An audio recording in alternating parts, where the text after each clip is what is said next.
میری بیٹی کو اپنے گھر کی بہو بنا لو، ورنہ ارد شیر کے نام کی تہمت کبھی اس کا گھر بسنے نہیں دے گی۔ بابا سائیں مبارک کا دل چاہا پھوٹ پھوٹ کر روئے۔ اس نے بھلا کب چاہا تھا کہ سب کے سامنے اس کے بابا سائیں یوں جھک جائیں۔ سراج الدین نے ایک نظر وجاہت شیخ کے جوڑے ہاتھوں پر ڈالی اور پھر مبارک کو دیکھا جو باپ کے لیے رو رہی تھی۔ انہیں اس پر ترس آیا۔ بھائی کے کیے کی سزا وہ معصوم بھگت رہی تھی۔ 4 سال پہلے ایک فیصلہ پنچایت نے کیا تھا اور 4 سال بعد ایک فیصلہ سراج الدین نے کرنا تھا، جو ایک بار پھر اس لڑکی کی زندگی کو بدلنے والا تھا۔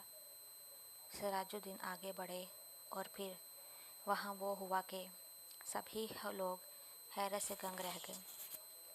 سراج الدین نے وجاہت شیخ کو گلے سے لگا لیا تھا۔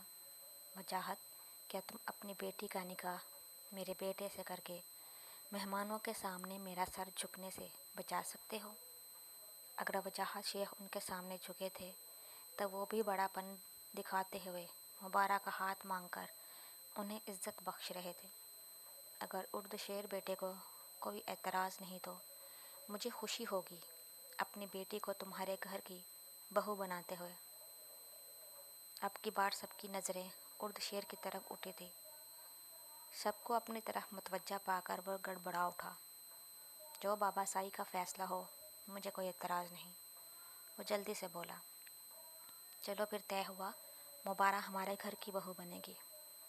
اب سب یہاں کھڑے کیا کر رہے ہو؟ جاؤ جا کر نکاح کی تیاری کرو۔ سراج الدین کے کہتے ہی سب فوراً گھر سے باہر نکل گئے تاکہ نکاح خواہ اور مہمانوں کو اس نئی تبدیلی سے آگاہ کر سکے۔ اب وہاں صرف سراج الدین، مبارک اور وجاہت شیخ رہ گئے تھے۔ سراج الدین دونوں باپ بیٹی کو اکیلے میں بات کرنے کا وقت دیتے خود بھی وہاں سے باہر چلے گئے۔ بابا سائیں مبارک وجاہت شیخ کے سامنے آئی۔ میں جانتا ہوں بیٹی تم ارد شیر کو پسند کرتی ہو۔ میں نے تمہاری اور تمہاری سہیلی کی باتیں سن لی تھی۔ باپ کی بات پر اس نے شرمندگی سے سر جھکا دیا۔ اس میں شرمندہ ہونے کی ضرورت نہیں ہے۔ ویسے بھی 4 سال پہلے میں نے بیٹی کی خاطر تمہارے ساتھ زیادتی کی تھی، پر اب میں تمہارے ساتھ بالکل زیادتی نہیں ہونے دوں گا۔ اگر مجھے سراج الدین کے سامنے ناک بھی رگڑنی پڑتی تو اپنی بیٹی کے لیے میں وہ بھی کر جاتا۔ بیٹے کی موت کے بعد وجاہت شیخ کو اپنے سب گناہوں کا احساس ہو گیا تھا۔ انہوں نے مبارک کے سر پر ہاتھ پھیرا۔ وہ باپ کے گلے لگتی پھوٹ پھوٹ کر رونے لگی۔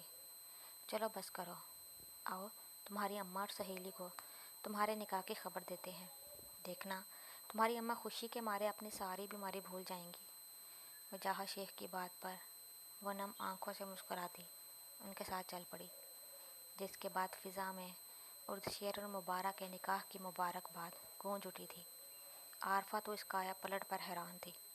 وہ یہاں مبارک کا حوصلہ دینا آئی تھی اور اب بیٹھ کر اس کے نکاح کے چھوارے کھا رہی تھی۔ 1 سال بعد